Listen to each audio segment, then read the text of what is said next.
अस्सलामुअलैकुम रहमतुल्लाहि व बरकातुहू। बच्चों, हमने सबक नंबर 10 बादशाह की आवाज़, इसमें हमने अच्छी तरह इसको रीड भी कर लिया है, इसके डिफ़िकल्ट वर्ड्स का डिक्टेशन भी लिख लिया है और हमने इनको अच्छी तरह से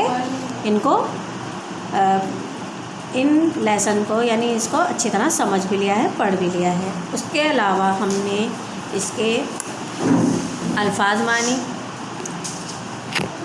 कल किए थे। उम्मीद है सब ने अच्छी तरह से कर लिए होंगे।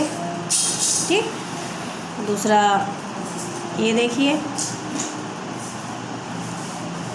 ज़बानी मश्क यानी कि ये जो हमारे सवाल जवाब थे, सोचिए और बताइए, और तहरीरी मश्क वाले भी हमने सवाल जवाब कर लिए हैं। लेकिन अभी इस लेसन का यानी इस सबक का हमारा क्या चीज़ बाकी है? बुक वर्क, यानी जो हमारा किताब का काम होता है, जो किताब में हम बुक में काम करते हैं, वो अभी हमारा बाकी है। तो चलिए इसकी शुरुआत करते हैं। यहाँ डेट डाल दीजिए, सभी बच्चे डेट डालेंगे ताकि हमें पता चल जाए कि ये हमने कौन सी डेट में काम किया है। ठीक है, तो इसमें डेट डालेंगे। डेट क्या है हमारी? आज है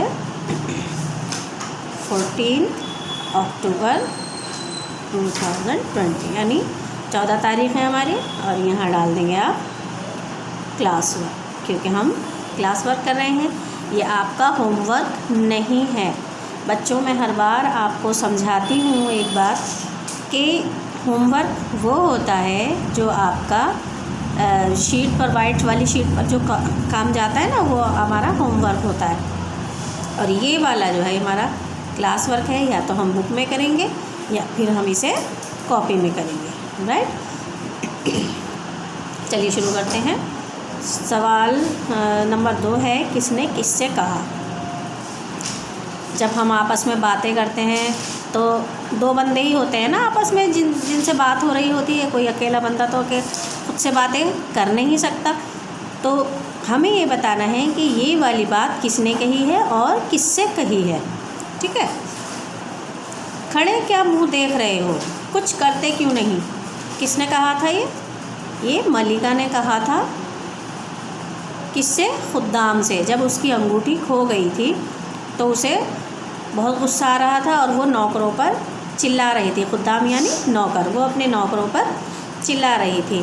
तो क्या आना चाहिए यहाँ पर जवाब? मलिका ने खुद्दाम से।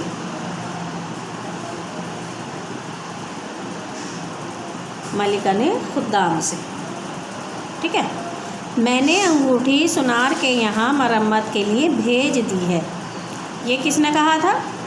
ये कहा था बादशाह ने। लेकिन मलिका ने सुनी ही नहीं थी उसकी बात। पैर पटक कर वो चली गई थी। लेकिन बादशाह कह किससे रहा था? मलिका से कह रहा था। तो यहाँ पर क्या जवाब आएगा? बादशाह ने मलिका से। मलिका की अंगूठी आ गई है, मैं उसको खुद जाकर ले आया ताकि देर ना हो। कहाँ जाने के लिए तैयारी हो रही थी? नवाब के घर दावत थी बादशाह की, वहाँ जाने की तैयारी हो रही थी।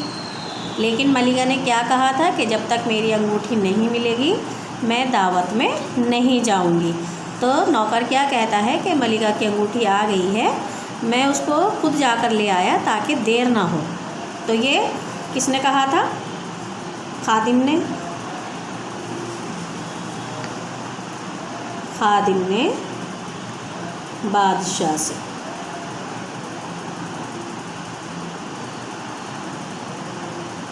जब मलिका गुस्सा हो रही थी तो नौकर जो था वो फ़ौरन दौड़कर चला गया और अंगूठी सुनार के यहाँ से लेकर आ गया।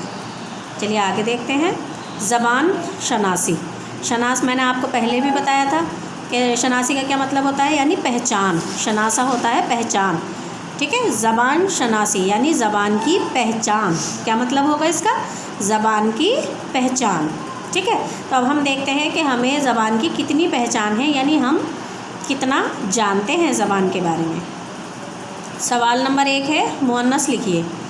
ठीक है, मुअन्नस कहते हैं लेडी, यानी कि जो मादा होते हैं। मुअन्नस होता है मादा और मुज़क्कर होता है नर।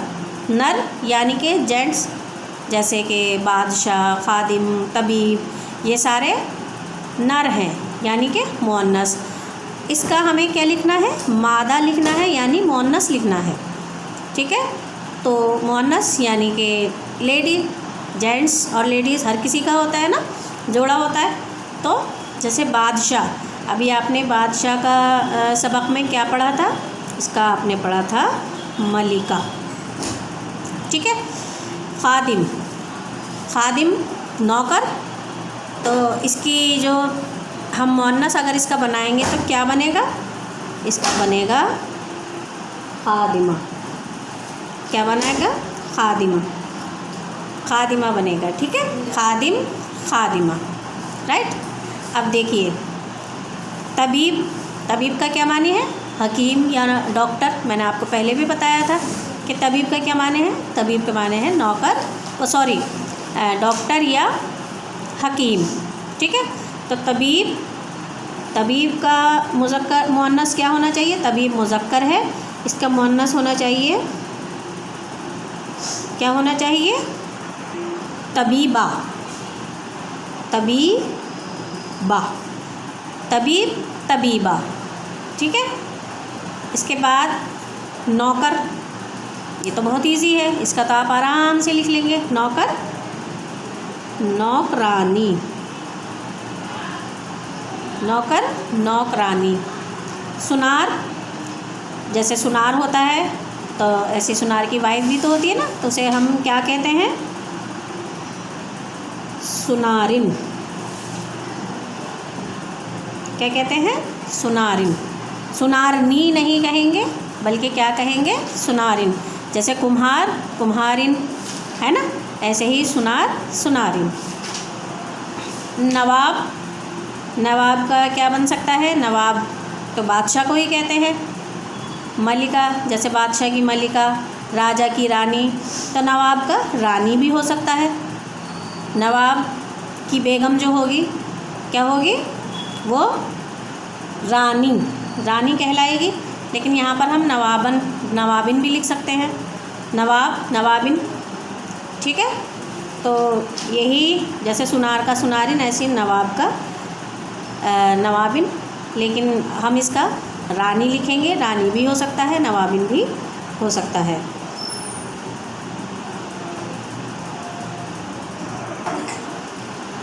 ठीक है, तो हम रानी, बेगम कुछ भी समझ सकते हैं नवाब से, लेकिन यहाँ पर क्योंकि अब नवाब लिखा हुआ है तो हम इसी का ही मिलता जुलता लिखेंगे, नवाबिन। क्या लिखेंगे, नवाबिन। जैसे हमने सुनार का सुनारिन लिखा, ऐसे नवाब का नवाबिन। ठीक है, चलिए हम आगे बढ़ते हैं। बार बार मैं आपको बताती हूँ कि शनास का क्या मतलब होता है। शनासी का मतलब होता है पहचान, यानी आपको इन सब की पहचान होनी चाहिए कि सुनार की जो वाइफ होगी वो क्या कहलाएगी, इसे ही हम शनासी कहते हैं, पहचान कहते हैं। ठीक है, चलिए आगे बढ़ते हैं। सवाल नंबर 2, वाहिद से जमा और जमा से वाहिद बनाइए। वाहिद का मतलब होता है एक, मैंने पहले भी आपको बताया, वाहिद मीन्स एक, और जमा का मतलब होता है बहुत सारे। तो कहीं पर जमा लिखा हुआ है, कहीं पर वाहिद लिखा हुआ है, तो हमें वाहिद की जमा और जमा की वाहिद बनानी है। अब इसरार है, ये इसरार क्या है, ये है जमा, और ये किसकी जमा है, सिर की जमा, सिर की जमा है इसरार। ठीक है, सिर, इसरार की जमा हो गया, इसरार जमा है, और इसका वाहिद हो गया सिर। अतबा, अतबा यानी अतिब्बा, सॉरी अतबा नहीं है ये, इसे बोलेंगे हम अतिब्बा। अतिब्बा, इसकी जमा होगी तबीब। अभी आपने ऊपर पढ़ा था, तबीब का मतलब हकीम या डॉक्टर, है ना। अतिब्बा का मतलब है तबीब। अंगूठी, अंगूठी का क्या होगा, अंगूठियाँ। ये तो बहुत इजी है, ये तो आप कर ही लेंगे, है ना, अंगूठियाँ। खादिम, खादिम की जमा क्या पढ़ी थी आपने सबक के अंदर, आपने पढ़ी थी खादिम की जमा खादिम की जमा है खुद्दाम, खुद्दाम। ठीक है। नताइज, नताइज की जो वाहिद होगा, नताइज है जमा। ठीक है। नताइज क्या है? जमा है। इसका हमें वाहिद लिखना है तो वो क्या होगा? नतीजा। ठीक है।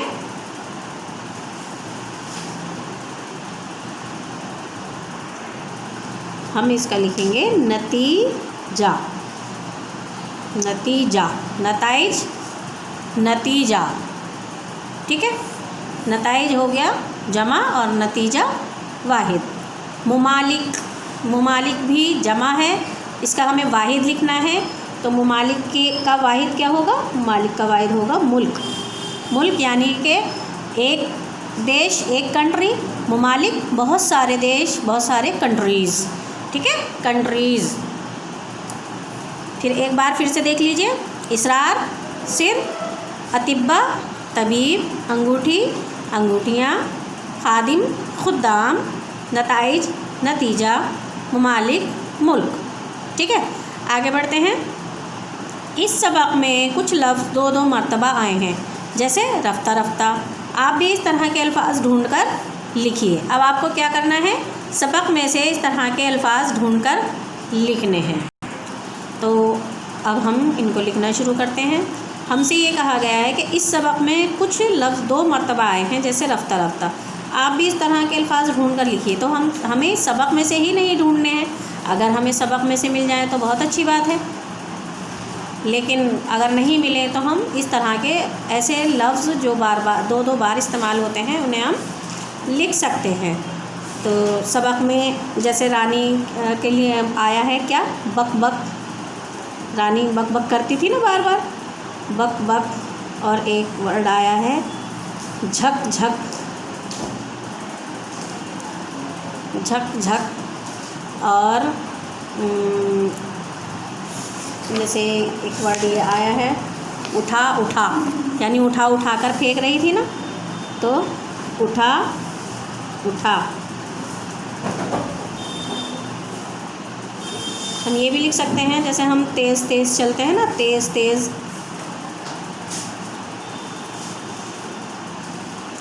और बहुत से बार हम ये भी कहते हैं कि उसने रात रात भर जाग कर काम किया है ना, तो जाग जाग कर ये भी लिख सकते हैं, जाग जाग,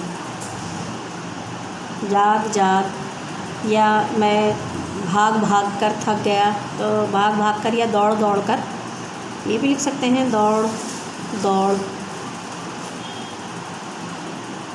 ठीक है। तो ये ऐसे लफ्ज़ हैं जो दो दो बार इस्तेमाल होते हैं। आगे देखते हैं हम क्या है। पढ़िए, समझिए और लिखिए। नंबर 4 पर क्या लिखा हुआ है? पढ़िए, समझिए और लिखिए। तो इसको पढ़कर हमें समझना है और फिर लिखना है। बढ़ई, बढ़ई कहते हैं लकड़ी का सामान बनाने वाला। दर्जी, दर्जी कौन होता है? सभी को मालूम है, कपड़े सीने वाला, कपड़े सीने वाला। कुम्हार, मिट्टी के बर्तन बनाने वाला। ठीक है। जुलाहा, जुलाहा किसे कहते हैं? जुलाहा कहते हैं कपड़ा बुनने वाला। सुनार, जेवर बनाने वाला। जेवर बनाता है ना सुनार। लोहार, लोहे के बर्तन या लोहे का सामान बनाने वाला, ये भी लिख सकते हैं हम। तो बर्तन के अलावा बहुत सारा सामान होता है, तो हम यहाँ ये लिख सकते हैं, लोहे का सामान बनाने वाला। ठीक है। तो समझ में आ गया होगा आपके कि लोहार, सुनार, जुलाहा, ये सब इसके बारे में हमने लिखा है। ठीक है। तो अब ये आपका बुक वर्क कंप्लीट हो चुका है, सबक नंबर 10 का। और इससे बहुत अच्छी और साफ़ सुथरी राइटिंग में आपको करना है। उम्मीद है आपको हर बात समझ में आई होगी जो मैंने आपको समझाई है। इसके अलावा भी अगर कुछ समझ में नहीं आया हो तो इंशाल्लाह मैं आपकी हर तरीक़े से मदद करूँगी। मिलते हैं अगली वीडियो में, तब तक के लिए अस्सलाम वालेकुम।